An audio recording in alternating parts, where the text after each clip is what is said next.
Entre los muertos, 40 niños de guardapolvo.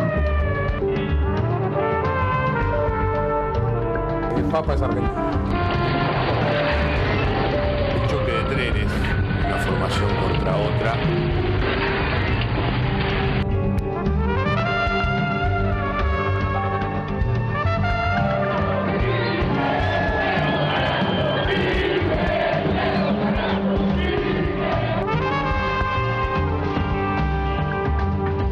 Si quieren venir, que vengan, les presentaremos batalla.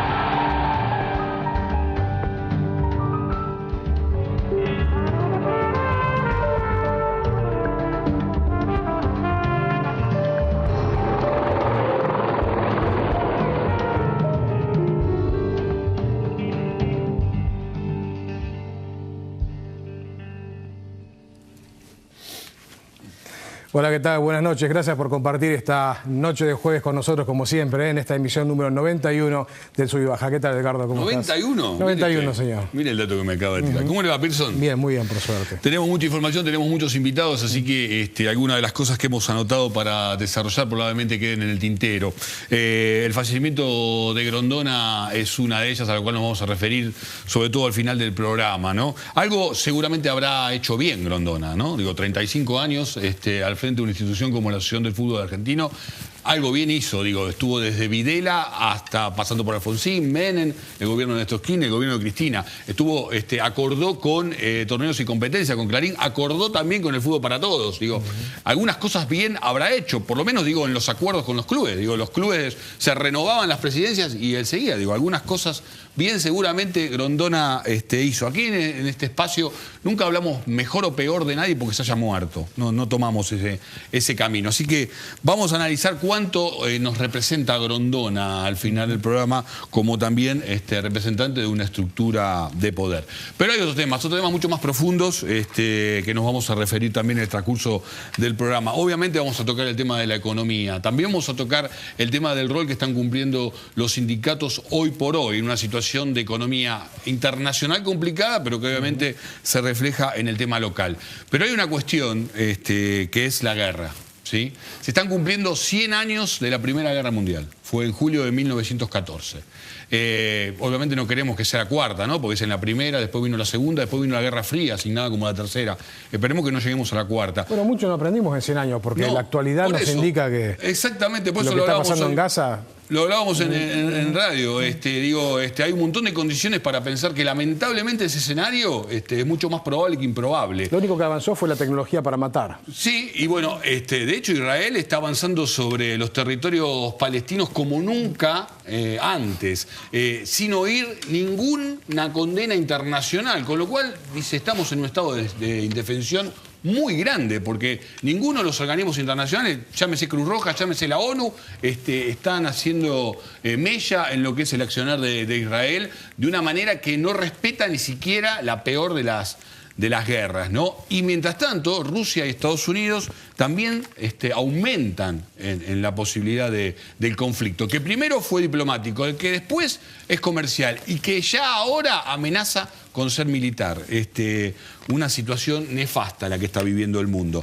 Pero vamos a arrancar con el tema de nuestra pelea particular con los fondos buitres. Vamos a recibir a un entendido al respecto, Pirso. Así que... Y esto del posible default, sí, ¿nos traerá más presión tributaria? Después se lo cuento. ¿Quién la paga? Lo analizamos. Estamos con Martín Tetaz, un especialista en temas económicos. Martín, además, ejerce como periodista. ¿Cómo te va, Martín? ¿Cómo estás? Que estés aquí en el Sub y Baja. No, gracias por la invitación. La primera pregunta que te quiero hacer es, ¿qué pasa si se muere Griesa? Digo, no es que le estoy diciendo la muerte a Griesa, no le deseamos la muerte a nadie, pero es un hombre que tiene una edad avanzada, algunos dicen que está senil, digo, pero está coqueteando con Grondona. Sí, la verdad que no pasa nada, porque la sentencia del juez está firme y ya la Corte de Estados Unidos desestimó tratar el caso, con lo cual quedó súper firme La sentencia es una sentencia que hay que cumplir. Habrá otro juez que tomará el lugar de Griesa y entenderá en los otros 10.000 millones de dólares que totalizan las distintas causas similares de los famosos Me Too, ¿no? Los que están en la misma de estos fondos buitre que están hoy litigando en el mismo juzgado. Sí, los que están ahora, digamos, con fallos el 1%. Sí, sí. Pero es un error pensar que, por eso te digo que sigue todo igual, porque es un error pensar que esto es un problema de Griesa. Acá hay la Cámara de Apelaciones ratificó y la Corte Suprema volvió a ratificar por omisión a no tratar el tema. O sea que la justicia de Estados Unidos ya entendió que esto es así y no hay vuelta atrás. Hay distintos aspectos, ¿no? El tema económico, el tema jurídico y el tema político también, que se ciernen sobre este conflicto con los fondos buitres. Pero desde el punto de vista económico, ¿estamos o no estamos en default? Porque hay varias lecturas al respecto. El gobierno va a judicializar la cuestión, obviamente, ¿no? La interpretación está en el sentido que yo puse el dinero, pero no lo recibieron. Los contratos dicen claramente fail to pay, que quiere decir fallar en el pago, ¿no es cierto? Y efectivamente, en tanto en cuanto los acreedores no se hagan de ese dinero, los propios acreedores van a empezar a litigar, porque acá ahí viene la cuestión de fondo. Hasta ahora mucha gente creía que esto era un problema semántico. Entonces, bueno, no, que para alguna definición de default sí, para otra definición de default no. Pero acá hay una cuestión concreta. Si es default, entonces yo puedo juntar un 25%, yo acreedor, ¿no? Puedo juntar un 25% de los papeles que están en mi situación y pedir una aceleración de todos los vencimientos, lo cual complicaría muchísimo la renegociación en enero, cuando se termina cláusula Rufo y Argentina quiera volver a sentarse y decir, bueno, vamos a ordenar todo esto, complicaría muchísimo el panorama y lo encarecería muchísimo además a un acuerdo potencial en enero. Y esto es una interpretación que simplemente va a terminar haciendo la propia justicia cuando los que sienten que están damnificados pidan la aceleración. Sí, a ver, hay una cuestión de litigio también con el Banco de Nueva York, ¿no? Porque también teme y ha pedido al juez Griesa una ratificación del fallo, porque dice, yo tengo la plata que me depositó la Argentina para pagar, tengo la demanda por parte de los bonistas que aceptaron el encaje para que lo haga efectivo, y usted me dice que no lo pague. Una situación bastante particular. Claro, porque ¿no? Además el propio Estado argentino supongo que va a litigar contra el Bank of New York, justamente pidiendo que haga, porque es en última instancia solidariamente responsable el Bank of New York del cumplimiento de esto. Claro. Así que obviamente que ellos están, yo si estuviera en ese lugar de ellos estaría más preocupado que ellos también, sí. Ahora, esta situación también está generando otra lectura que de esto viven los abogados también, ¿no? De la posibilidad de entrar sobre una determinada norma y jugar a las interpretaciones, ¿no? Porque digo, de esto también se trata. Pero el tema de cuándo se dispara y cuándo no se dispara la cláusula Rufo, porque si los reconocemos como interlocutores, lo que vos decías, digo, el escenario después para 2015 se puede complicar mucho, y hay sectores de los bonistas italianos que dijeron que aunque el acuerdo sea con privados, con bancos nacionales, entre comillas, por los accionistas de los bancos tampoco sabemos muy bien quiénes son. Está bien. Los bonistas italianos, algún sector ha dicho que sí. Que de todas maneras, vos tenés siempre margen en esto dicho, por supuesto, con la opinión que he recabado de abogados, no te lo estoy diciendo porque yo lo sepa, porque no es mi métier, pero vos podés hacer la interpretación, tiene cierta flexibilidad la interpretación. Eso no quiere decir que vos podés interpretar que Rufo quiere decir referís unidos del fútbol organizado. Digamos, sí, la sigla también te da Rufo, pero eso no es... No, la acabo de pensar recién. Muy bien, pero eso no quiere decir... La imagen que te pongo para que te des una idea, que vos no podés forzar cualquier interpretación. La cláusula Rufo dice claramente que vos no podés hacer una oferta voluntaria que mejore las condiciones. Mejor dicho, no dice que no la podés hacer, dice que si la haces tenés que hacerla extensiva al resto de las personas que están con bonos también. Ahora, si vos cumplís una sentencia judicial, primero, no es voluntario, ¿sí? Y no hay ninguna oferta, no estás haciendo ninguna oferta, simplemente estás cumpliendo una sentencia judicial. Acá la discusión que había era si Argentina quería negociar en paralelo a la sentencia judicial, en vez del estricto cumplimiento de la sentencia judicial, quería negociar una salida alternativa. Y ahí sí empezaban las interpretaciones de Rufo, ¿no? Porque ahí todo el mundo decía, bueno, pero ustedes no quieren pagar plata, quieren dar un bono. Pero ahí ya si das un bono, parece que estás haciendo un arreglo distinto a lo que es la sentencia judicial, eso ya sería voluntario, vos estás haciendo la oferta. Entonces, ahí empieza ya un terreno más escabroso. Claramente la estrategia política, digamos, no tiene grietas por parte del gobierno nacional. El problema se le genera en la estrategia económica y en la jurídica. La estrategia política tiene una limitación concreta, que es la siguiente. Hasta ahora el gobierno, ayer estaba en un programa con Hugo Jaime y él me decía que desde que empezó el conflicto la imagen positiva de la presidenta subió 10 puntos. O sea que si uno mira eso dice, claro, conviene seguir con esta postura de patria o buitres porque está rindiendo electoralmente. Está bien, pero estamos hablando de tomar el tema pero muy estamos jugando con el filo de la navaja porque yo decía que la postura que lleva adelante el gobierno, claro, el tratamiento de mantener esa posición, le sirve también porque dice yo no te acepto como negociador. No, te critico y también sirve. La postura del gobierno es compartida 90% por todo el arco opositor, creo que por todos los argentinos, inclusive por la comunidad internacional, donde la postura del gobierno está haciendo grieta, digamos, es en el tema de cumplir o no cumplir una sentencia judicial. Si todo el mundo dice, no, la sentencia es un disparate, el New York Times, no es que lo dice Clarín, o Página 12. No, bueno, todo el mundo diciendo que la sentencia... Pero es una sentencia judicial firme, además, con apelación, con la Corte. No lo dicen porque son solidarios con Argentina, sino que son solidarios consigo mismos, digo, ¿no? Y con los países centrales, ¿no? Porque esto puede traer consecuencias, digamos.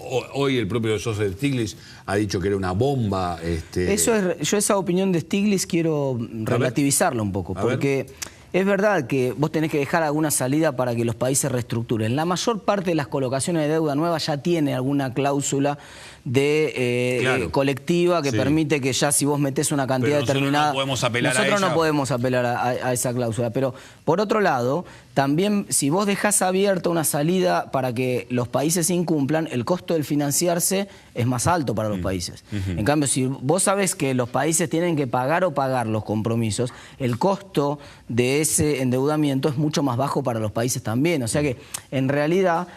vos te estás poniendo un revólver contra la cabeza si estás pensando en defoltear y en no cumplir. Pero si vos estás pensando en endeudarte y para cumplir con tus compromisos, esto te conviene. Porque esto fortalece la posición del deudor que dice, no, acá, si yo le presto a un país, yo a la larga cobro en este país. Exacto. A ver, Martín, yo soy un apasionado de estos temas, incluso del manejo de los poderes en el orden internacional. Pero estoy pensando en la gente que quiere saber qué le va a ocurrir en su bolsillo y en su economía mensual, digo, ¿no? La cotidiana. Claro. ¿Puede traer algunas consecuencias? Porque además el escenario está complicado, digamos, también en el orden económico para nuestro país. Mira, nosotros, para ponerlo esto de alguna manera gráfica, ¿no? Veníamos con un escenario económico complicado por causa que no tenía nada que ver con los buitres en todo el primer semestre. Recordarás, devaluación en enero, enfriamiento de la actividad económica, caída de la actividad industrial, aceleración de la inflación, luego se frenó sobre los últimos meses. El escenario venía complicado en los primeros meses. Estábamos, para ponerlo gráfico, como dicen los chicos ahora, en el horno. La diferencia es que ahora estábamos en el horno a fuego mínimo y ahora estamos en el horno a fuego un poco más alto. No es una bomba de tiempo, no explota todo por los aires. Hay algunos, el propio ministro, no sé por qué hizo esa, me pareció muy poco feliz la comparación con el 2000. Nos quieren llevar a un escenario 2001, no tiene nada que ver esto con el 2001. Es otro país Argentina hoy que el país que había en el 2001. Pero sí, obviamente, al haber menos financiamiento del exterior, se va a encarecer el financiamiento. Al haber menos dólares, los dólares van a estar más caros en Argentina. ¿Pero para quién van a estar los dólares más caros? Digo, ¿para la economía local del funcionamiento de la canasta básica o para aquellos que lo quieran comprar en las cuevas? Digamos? No, para todo el mundo va a estar más caro. Mirá, si está, esto es muy simple. ¿Pero puede disparar, por ejemplo, la inflación? ¿Eso sí, claro, porque eso encima es un círculo vicioso. Mirá, ¿qué pensaba hacer el gobierno antes de este esquema? El gobierno venía cerrando todo el frente externo. Bien, con buen tino, había cerrado con el CIADI el año pasado, había cerrado con Repsol, había cerrado por mucha más plata de la que ahora estamos discutiendo. A Repsol, 5.900 millones. Club de París, Sí, lo que pasa es que acá la repercusión que tiene que ver no es con la plata que se ve a fondo buitre, sino lo que esto permitiría a partir de... entonces venía cerrando todo eso. ¿Por qué cerraba? ¿Cuál es el negocio de pagar? La única lógica de cerrar es que vos abras los mercados financieros para Argentina y Argentina pueda nuevamente colocar deuda. Entonces, ese era el esquema. En el segundo semestre Argentina financiaba parte del déficit que tiene con deuda externa y eso le permitía recuperarse de la crisis. El problema es que nosotros estamos en una crisis muy importante. Ajustar no podés, porque ya te lo dice el manual manual keynesiano, y además vimos las experiencias Argentina 2001, España. En ese sentido la política fue la correcta. Claro, no podés ajustar en el momento de la recesión. Pero entonces vos decías, bueno, me financio afuera, que era lo obvio. Ahora, se te cierra ese financiamiento. ¿Qué alternativa te queda? ¿Ajuste o emisión monetaria? Porque ahora van a discutir, hay gente especialista en el tema que ustedes trajeron al programa, por ahí van a estar de acuerdo o no conmigo, pero margen para más presión impositiva lo veo muy dudoso. Así que esto es o ajuste fiscal o aumento de la emisión monetaria y por lo tanto impuesto inflacionario. Entonces eso genera la fuerza de inflación, más inflación de la que hubiera habido, sí. Aunque esto sea coyuntural y el 31 de diciembre el escenario va a ser otro. Sí, por supuesto, sí, porque no es coyuntural que vos vayas a emitir ahora en el segundo semestre 120.000 millones de pesos porque tenés un agujero fiscal de 120.000 millones. Es un agujero importante. Y es un agujero que Argentina viene creciendo del año, fíjate, no es una cosa de ahora. Nosotros tuvimos, Cristina asumió el fines del 2007, superávit fiscal en el 2008. Déficit en el 2009, déficit en el 2010, déficit en el 2011, déficit en el 2012, déficit en el 2013, déficit en el 2014 y encima ese déficit es creciente. Con lo cual, sí, hay un problema estructural que hay que resolver. Esta era la oportunidad de financiarse con el exterior mientras uno iba haciendo las correcciones. Pero ahora estás en un problema. Martín, para despedirte, vos hiciste un libro, Physiconomics. Psychonomics. Psychonomics, sí, es verdad. ¿Qué significa? ¿Qué aborda? Psychonomics es el primer libro de economía del comportamiento del mercado latinoamericano. Es la mezcla entre la economía y la psicología, una rama que tiene mucha expansión desde, te diría, hace casi 30 años, pero que explotó a partir del 2002 porque le dieron el Premio Nobel de Economía a un tipo que es psicólogo, se llama Daniel Kahneman, y ahí apareció todo como una especie de explosión de temas que mezclan psicología con economía y que nos presentan consumidores que son bastante más homo sapiens que el homo economicus que presentaban los libros de microeconomía tradicionales. Te propongo que para la próxima te vamos a volver a invitar y vamos a hablar exclusivamente del libro. Con mucho Espero gusto. Recibirlo pronto en la producción. Bueno, sí, le pego una linda leída y lo charlamos, ¿te parece? Perfecto, me parece. Gracias por muy venir bien. aquí en Sub y Baja. Gracias por la invitación. Fernando Pearson. Bueno, Martín Tetaz decía recién que no se va a poder a partir de este default seguir cargando sobre la cuestión tributaria. Bueno, para hablar sobre esto está a mi izquierda el doctor Miguel Tezón, que es presidente de la Asociación Argentina de Estudios Fiscales. Enfrente tengo al doctor Gustavo Zunino, experto en temas aduaneros y ex vicepresidente de la asociación. Doctor Tezón, ¿estamos al límite de la carga tributaria en la Argentina? Sí, yo coincido con lo que se decía antes. La presión tributaria en Argentina, que es muy difícil de medir técnicamente, lo hacen los economistas, la presión global en Argentina es una presión global elevada. Esto se mide tomando en cuenta la carga tributaria global a nivel nacional, provincial y municipal, que son las tres esferas de gobierno. No soy capaz de jugarme ahora por una cifra exacta, pero probablemente esté por encima del 50%. Por encima del 50%. Sí, la presión global.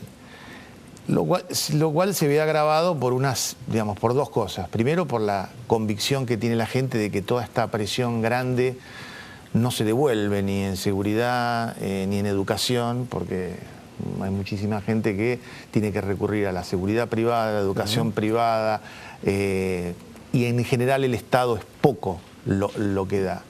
Y la segunda sensación y convicción es que hay una fuerte presión global y sigue habiendo nichos de evasión muy importantes y sigue habiendo una economía informal brutal.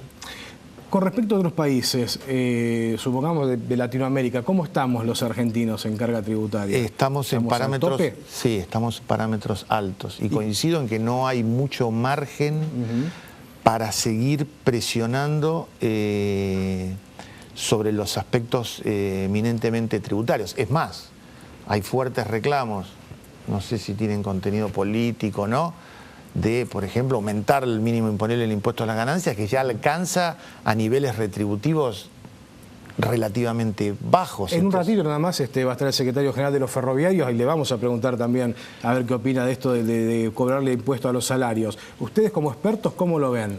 Bueno, este es un tema en el cual hay que ser, desde el punto de vista técnico, sin connotación política, Dos cosas. No hay duda de que el mínimo no imponible se tiene que actualizar, va a ir erosionando la base de retribuciones a niveles absolutamente insostenibles. Como mínimo.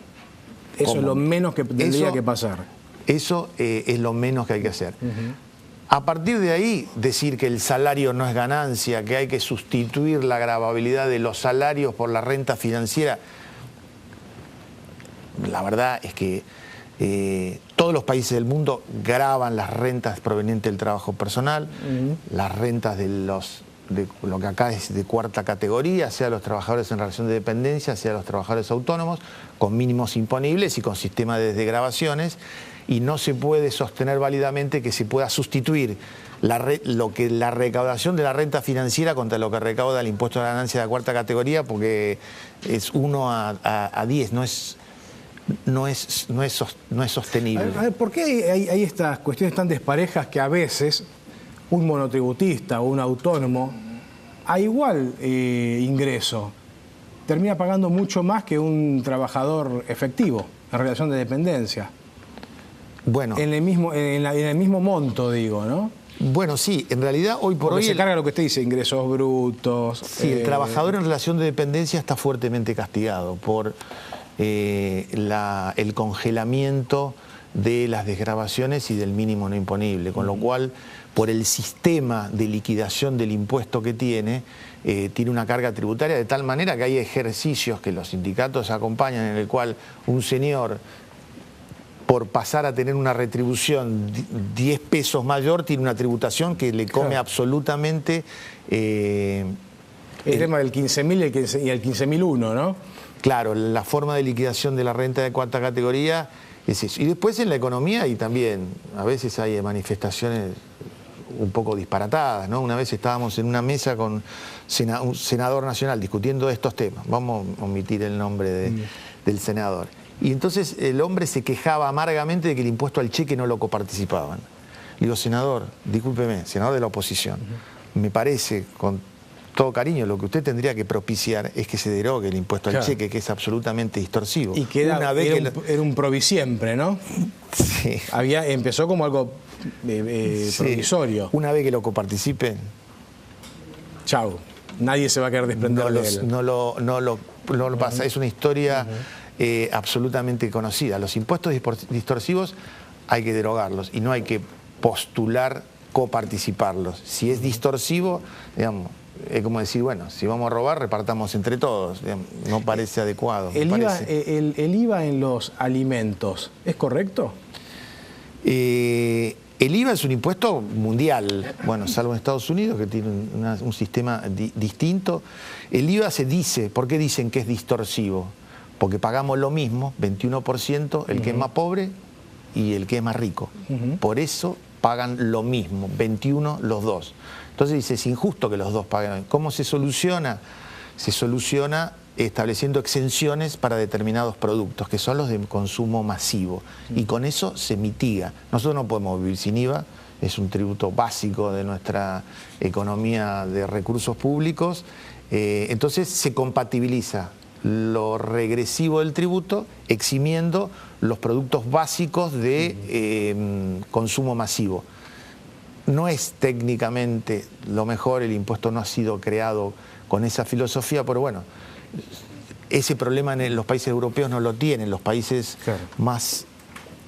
menos desarrollados como los nuestros tienen esa problemática. Lo que sí estoy seguro es que el sistema tributario no da para más. Este desorden, ¿no? Porque a mí me cuesta muchísimo entenderlo. Yo que soy monotributista no puedo hacerlo sin un también contador. Me cuesta entenderlo. O sea, el monotributo supuestamente era para facilitarle las cosas a los trabajadores independientes, a algunos profesionales. Yo sin un contador no lo puedo liquidar. No lo entiendo. Cada vez es más raro. Bueno, yo me pregunto, ¿no? El comportamiento de la gente a la hora de pagar los impuestos en la Argentina, ¿cómo viene? ¿Somos buenos pagadores los argentinos?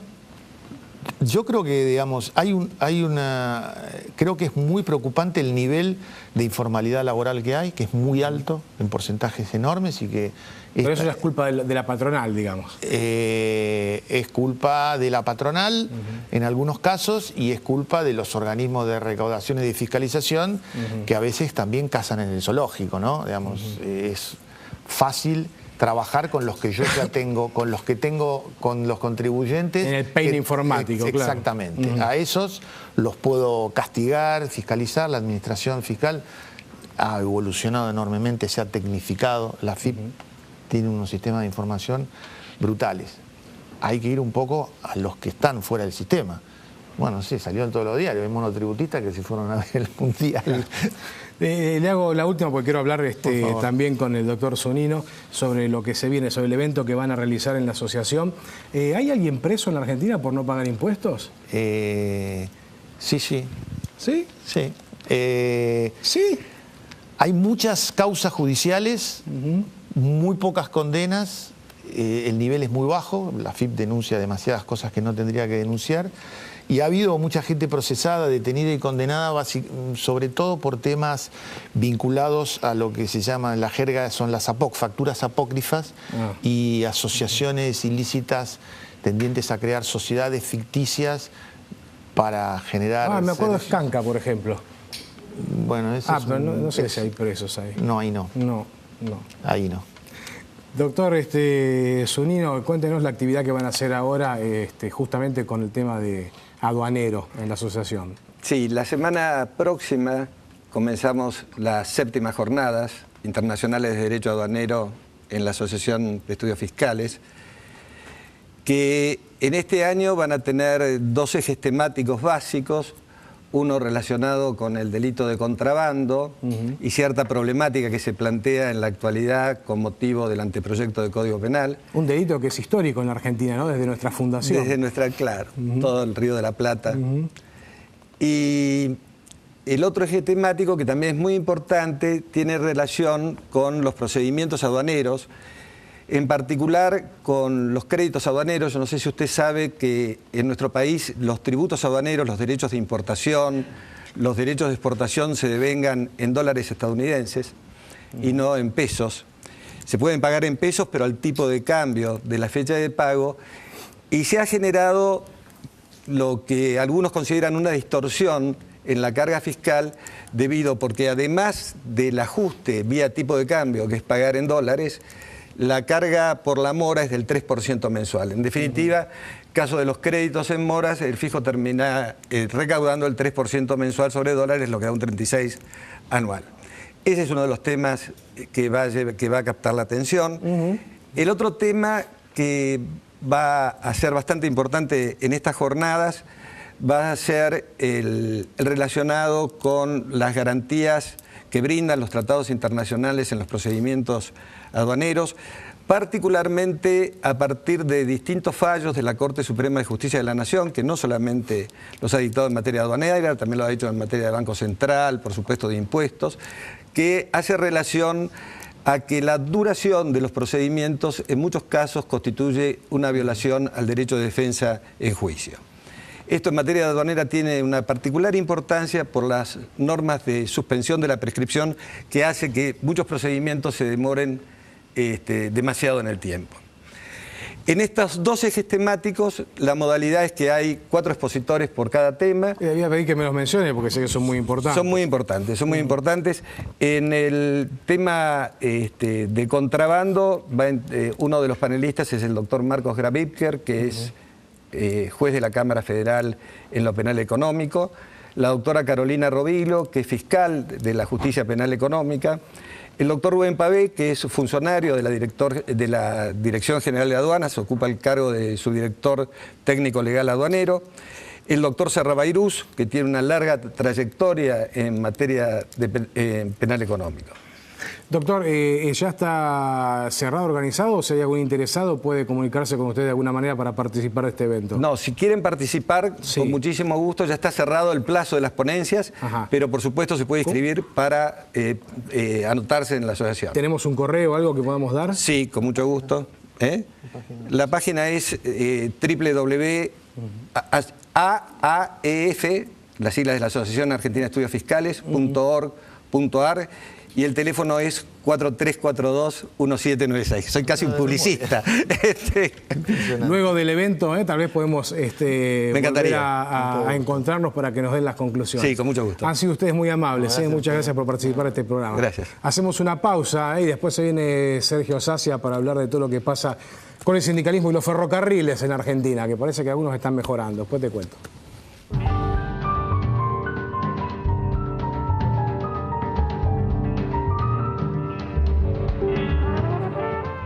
Disfruta de los beneficios en turismo de la Federación del Papel.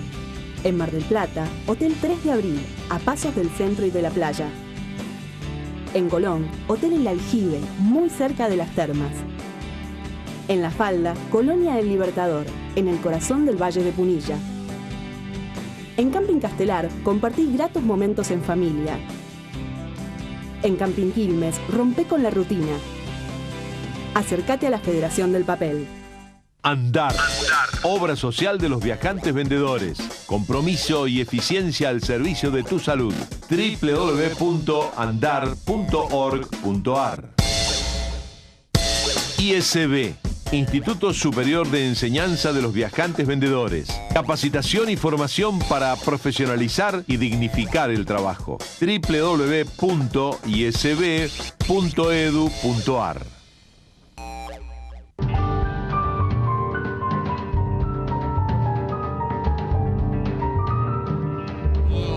Tema que viene estableciéndose con fuerza, ¿no? Todo lo que estaba ocurriendo en el plano de la economía y en el plano de la política. Recién lo estaba mencionando Fernando, incluso desde el punto de vista impositivo. Yo hablando con tributistas me decían que en realidad son estrategias. Uno puede decidir como estrategia no pagar, para después obviamente negociar como paga. Esto muchos sectores con gran poder lo eligen ese camino, ¿no? Pero todo esto nos lleva a una situación un poco como hablábamos con Martín Tetaz, el economista que estuvo en el primer bloque aquí en Sub y Baja, a la economía real, como se denomina, ¿no? La de todos los días, la de los trabajadores.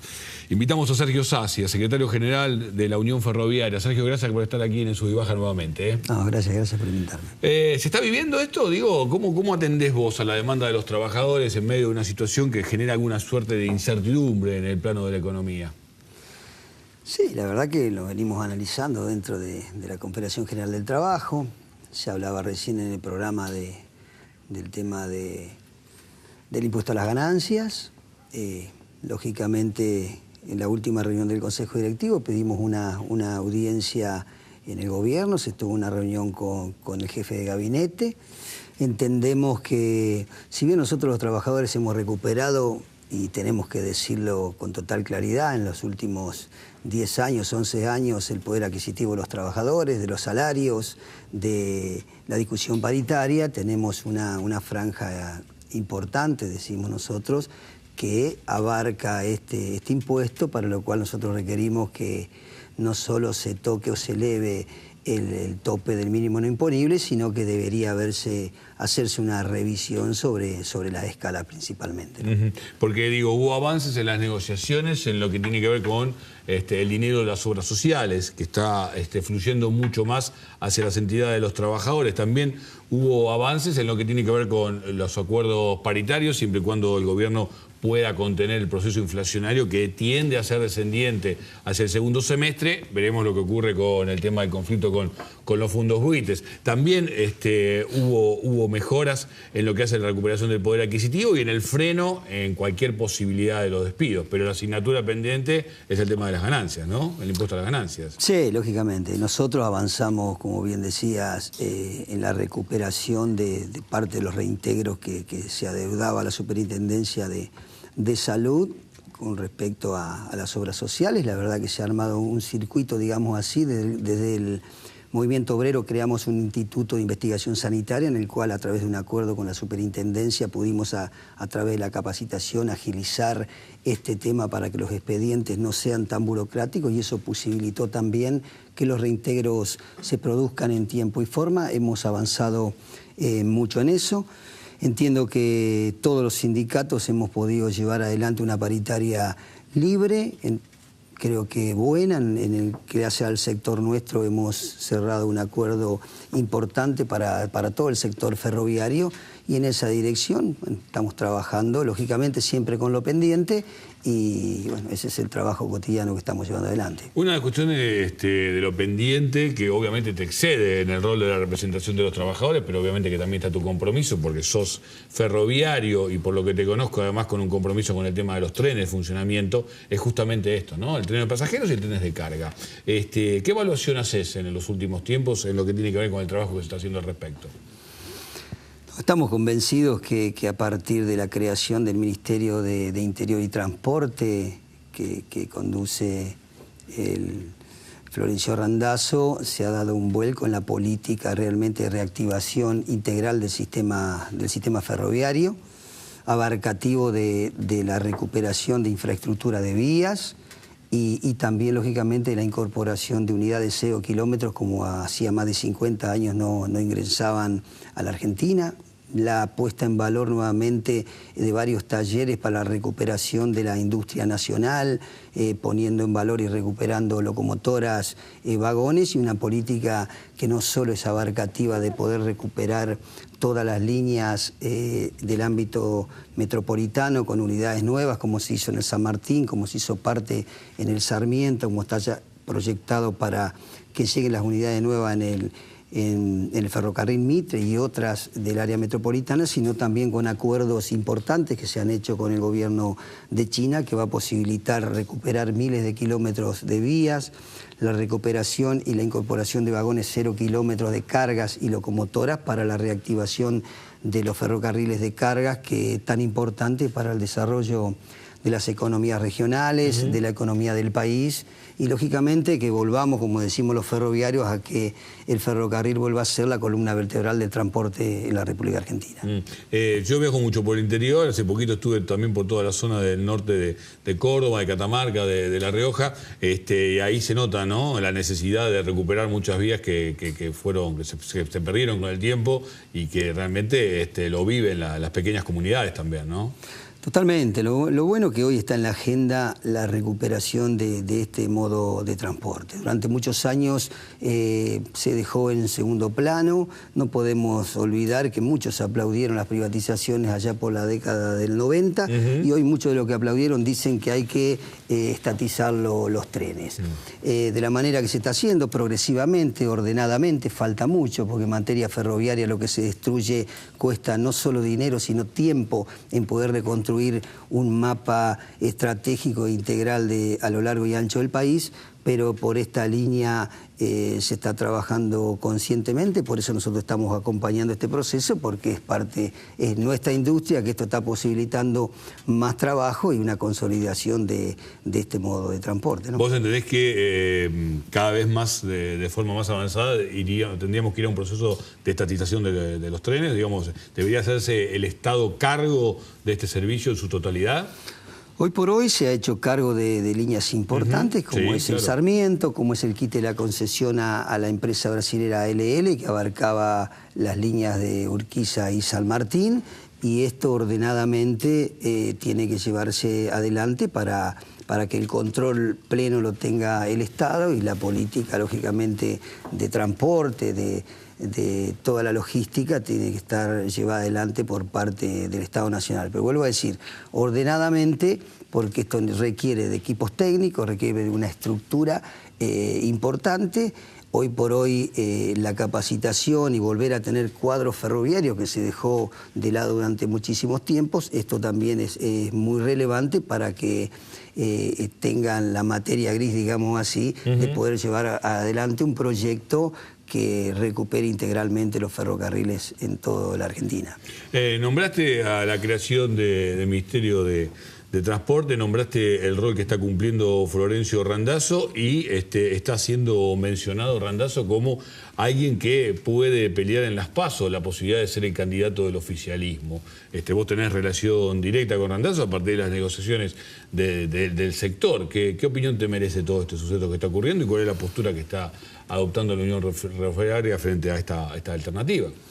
Sí, la verdad que nosotros vimos y vemos en el ministro una capacidad de gestión muy grande, que no solo lo está demostrando con la recuperación de los trenes, lo ha demostrado con los DNI, lo ha demostrado con los pasaportes, con seguridad vial, para lo cual nosotros ya lo hemos dado a conocer, lo hemos hecho público, que de presentarse dentro de las PASO, en el cual nosotros participamos dentro del Frente para la Victoria. Nosotros ya dijimos que vamos a acompañar la precandidatura de Florencio Randazzo para participar en las PASO, ¿no? Así que la Unión Ferroviaria, que lo hemos decidido por Congreso Nacional, va a apoyar a Florencio Randazzo en la candidatura. O sea que podemos confirmar por un lado que ustedes los van a apoyar y por otro lado podemos confirmar que la candidatura de Florencio Randazzo para las PASO está oficializada. Digo, por lo menos hasta esa instancia estaría llegando el ministro. Sí, sí, eso es lo que nos ha transmitido, por eso nosotros estamos trabajando en ese sentido.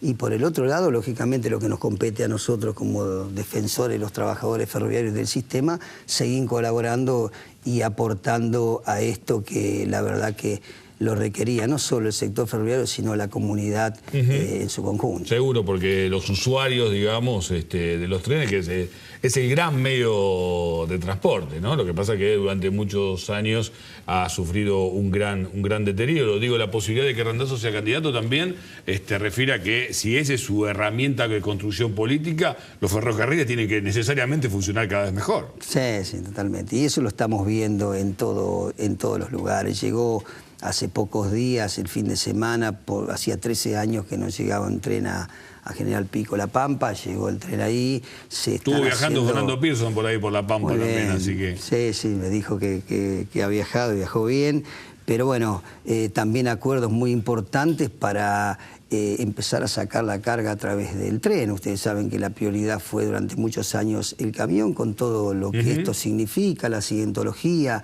los costos. En ese sentido, yo interpreto que se pueden articular tranquilamente los modos de transporte y a través de la creación que hizo el Estado Nacional con el decreto 1004 de este año, de la creación del Instituto Argentino de Transporte, ahí se podrá debatir con los organismos del Estado, gubernamentales y también con el sector sindical, un proyecto de articular los diferentes modos de transporte que apunten a tener un sistema de transporte articulado y mejor para la República Argentina, donde, vuelvo a decir, nosotros estamos convencidos que el ferrocarril tiene que volver a ser la columna vertebral del sistema de transporte. La última, Sacia, si bien tenés muchos años de trayectoria, sos considerado dentro de la dirigencia sindical como un dirigente joven. Te tocó asumir una responsabilidad muy grande en un gremio histórico como la Unión Ferroviaria, pero en una coyuntura complicada en lo que hace a la gran desunión que está viviendo el movimiento obrero. ¿Crees que hay alternativas posibles de volver hacia un trabajo conjunto o cada vez más los distintos sectores que conviven dentro del movimiento obrero tienden a desunirse? Nosotros asumimos una coyuntura difícil, como bien decías, y priorizamos por sobre todas las cosas la organización y la unidad de los trabajadores. Haciendo un espejo en lo que necesitaría y necesita realmente el movimiento obrero para futuro, creo que hay que priorizar por sobre todas las cosas el movimiento obrero, por sobre los hombres y los nombres, y la unidad de todos. Si dejamos de lado y se dejan de lado las apetencias políticas, los unipersonalismos o personalismos, y todos nos vamos a una mesa de debate en serio de qué queremos para el movimiento obrero, qué queremos para los trabajadores y para la Argentina, seguramente la unidad va a estar, y yo siempre apunto, como muchos otros compañeros que integramos la CGT que conduce Caló, apuntan a la unidad del movimiento obrero porque es beneficioso para todos.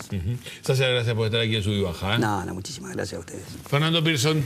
Podrán decir que es lento el tren, pero me parece que es lo único que le podemos encontrar como defecto. Por el resto, es verdad, acabo de probar el servicio por fanatismo al tren nada más.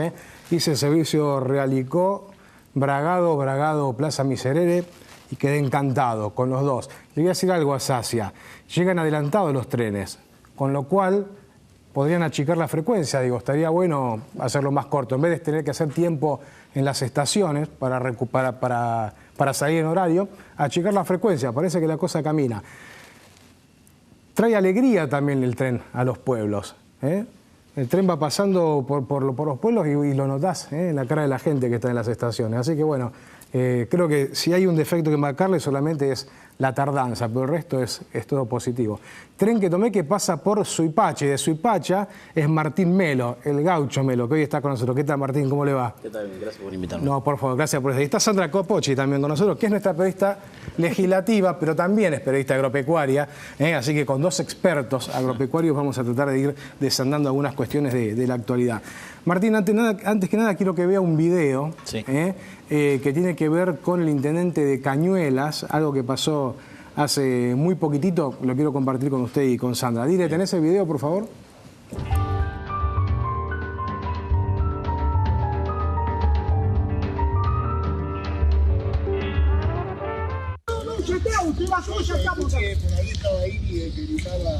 Puta que te parió. Sí, pero escúchame, ¿sabe cómo estamos? Dame el día después que me vaya de acá. ¿Sabe cómo estamos? ¿Sabe vos? No, no,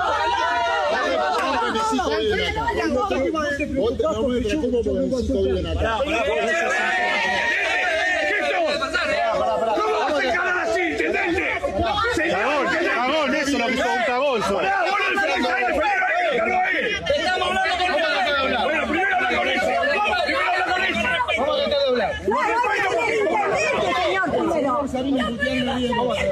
Me amenazó y ya le hizo Arrieta, ¿cuándo no? Bueno, espera.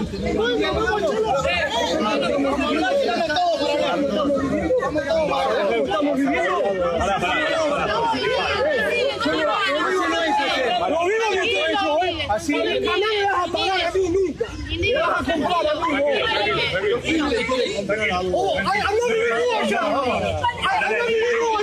Pero yo quiero hablar delante. Acá está toda la gente, acá está la gente del 72, la que ya nos reunimos. Usted sabe que nos reunimos hace 40 días. ¿Está cargando o me está hablando? ¿Por qué? No, usted no está cargando. Bueno, entonces, ¿por qué no hubo un caso que Arrieta en 45 días? Entonces a usted no se hizo. No se hizo.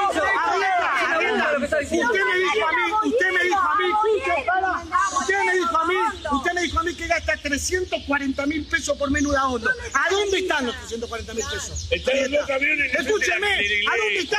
Muchachos, ustedes quieren hablar. Esas personas no eran hacendados, no eran terratenientes, eran productores rurales que estaban pidiendo que le mejoren los caminos nada más. ¿Cuál es la realidad que vive el campo hoy? ¿Esta que acabamos de ver o lo que vemos una vez por año en la rural, que es muy lindo y con muchas luces? A ver, al respecto quiero decir dos cosas. Primero, una opinión sobre lo que acabamos de ver. Sí, cómo no. A la gente hay que comentarle que esa situación se da en la puerta del municipio de Cañuelas.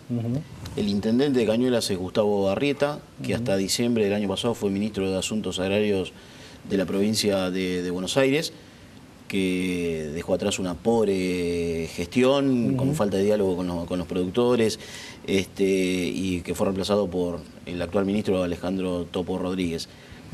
Y esta escena muestra la confrontación que hoy hay entre el kirchnerismo y el sector agropecuario, porque ahí están los productores de Udaondo, que es una localidad que pertenece a Cañuelas, que lo único que estaban haciendo frente al Palacio Municipal es reclamarle al intendente el mejoramiento de los caminos rurales, porque hoy hay una situación muy complicada por las últimas lluvias que han caído en esa zona y también en otros lugares del país, que los productores, no solo hoy hay retraso para finalizar la cosecha de soja y de maíz para avanzar con la siembra de trigo, sino hay complicaciones para sacar la leche de los establecimientos rurales. Entonces, los productores lo que le estaban pidiéndole a Arrieta era, a ver, si nosotros hacemos un aporte con nuestros impuestos, usted lo que nos tiene que dar es que con ese dinero tiene que dar soluciones y el mejoramiento de los caminos. Se pasa en la provincia de Buenos Aires, como en otros distritos, se paga una tasa de red vial para que haya un mantenimiento de los caminos, que en esta situación puntual acá en Cañuelas no lo hay, y es por eso esta protesta. Me genera preocupación la confrontación, reitero, entre un sector que es el kirchnerismo, el que representa a Arrieta, y los productores agropecuarios. Conflicto, confrontación que se generó en el 2008, que se ha extendido... No es el único, ¿no? Exactamente, no es un caso aislado. No es un caso aislado, se ha extendido hasta nuestros días. Lamentablemente, si uno le pregunta a cualquier productor de diferentes puntos del país, cree que esa confrontación va a perdurar hasta el 10 de diciembre del año próximo. Y lo otro que quiero marcar es la situación actual del campo. Hoy el campo está en una situación complicada por altos costos de producción, caída en la rentabilidad, por una política agropecuaria que en los últimos 10 años le ha dado la espalda, que ha generado, en vez de incentivos, ha generado trabas. Hoy hay impedimentos para exportar trigo, para exportar maíz, para exportar leche, para exportar carne. La Argentina se ha caracterizado a lo largo de su historia por ser un proveedor de alimentos de calidad al mundo. Hoy se ha perdido mucha credibilidad, se han perdido muchos mercados internacionales, y a esto hay que agregarle, como se ha hablado en este programa, una alta presión impositiva, ¿no? Hoy de la renta agropecuaria, el 74% de esa renta se la está quedando el Estado. ¿Perdón? 74%. Con impuestos nacionales, provinciales y municipales, es decir, ahí tenés es el clara demostración de botella importante. Una clara demostración que los números hoy al productor no le cierran. A la hora de chupar, ¿no? Ahí no le dan la espalda. Exactamente. Y a esto hay que agregarle que desde el orden político no hay diálogo. El gobierno realmente ha cerrado la puerta del Ministerio de Agricultura, ha cerrado la puerta de la Casa de Gobierno o de cualquier otro organismo oficial a la dirigencia del campo, a los productores, y esto obviamente genera mucha preocupación de cara a lo que se viene, ¿no? Del resto del mandato de Cristina Fernández. Ahora, ¿cuál es tu mirada sobre esta perspectiva del default de Argentina? ¿Cómo va a complicar al productor, a la producción, a la comercialización? Es muy prematuro hablar, porque también tenemos que ser realistas. Hay negociaciones que van a continuar en las próximas horas y uno, quiere esperar esas negociaciones para ver cómo termina toda esta historia. Ahora, en principio va a haber, seguramente va a haber menos posibilidad de acceso al crédito, y eso va a estar trasladado a un menor uso de tecnología por parte del productor. Seguramente va a crecer la incertidumbre que gira en torno al tipo de cambio, ¿no? Seguramente va a crecer la brecha entre el dólar oficial y el dólar blue. Muchos están diciendo de que esa situación puede llegar a impactar en el tema de la soja, de que el productor aumente la retención de soja, es decir, que no venda la oleaginosa, que la retenga en el campo. Que es una forma de ahorrar. Exactamente, y eso va a generar algún conflicto en la economía nacional. Ya teniendo en cuenta que los precios de la soja también que vienen bajando, en caída desde hace varias semanas. Y el otro dato a tener en cuenta es que ya empieza a haber algunos rumores de que posiblemente caiga la próxima siembra de soja, que comienza octubre, noviembre.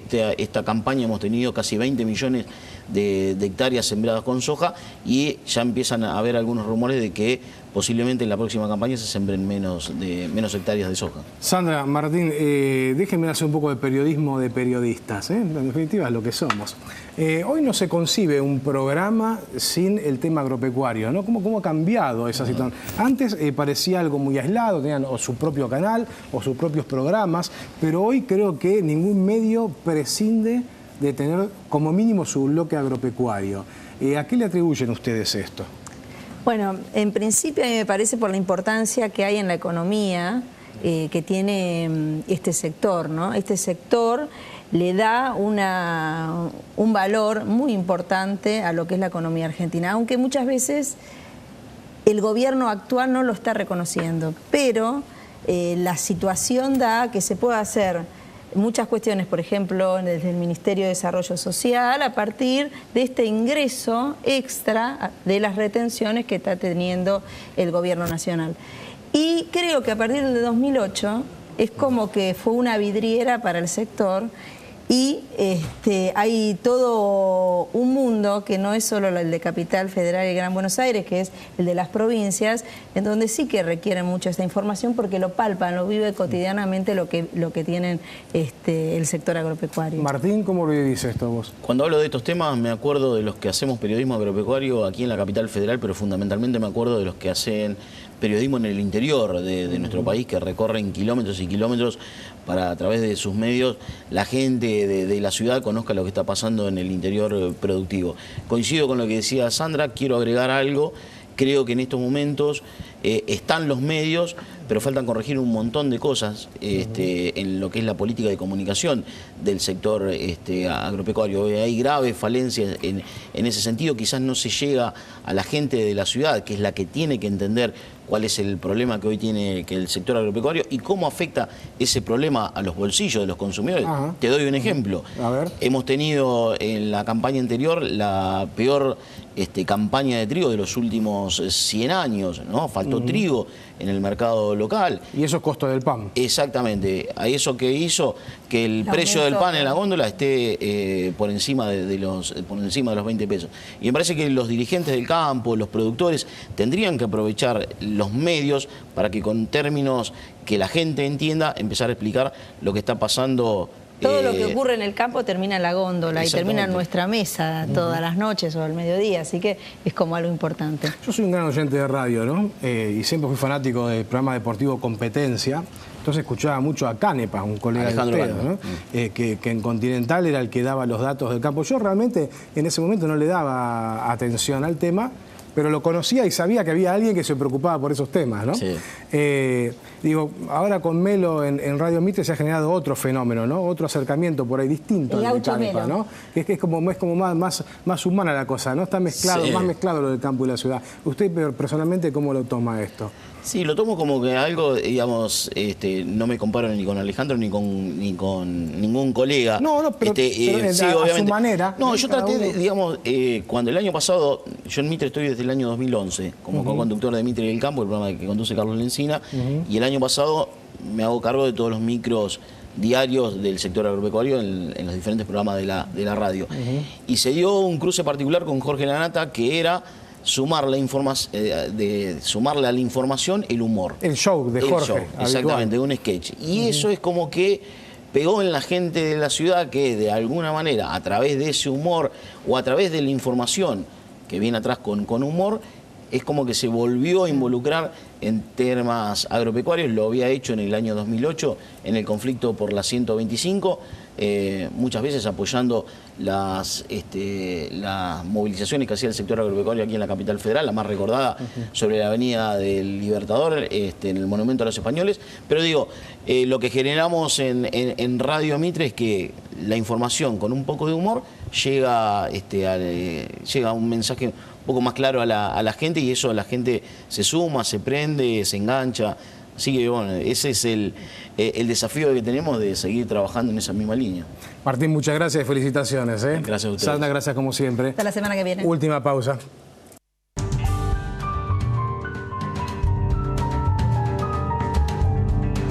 Lo bien que hizo, se quedó hasta el final del programa, para escuchar lo más importante. Chao. Nos vemos.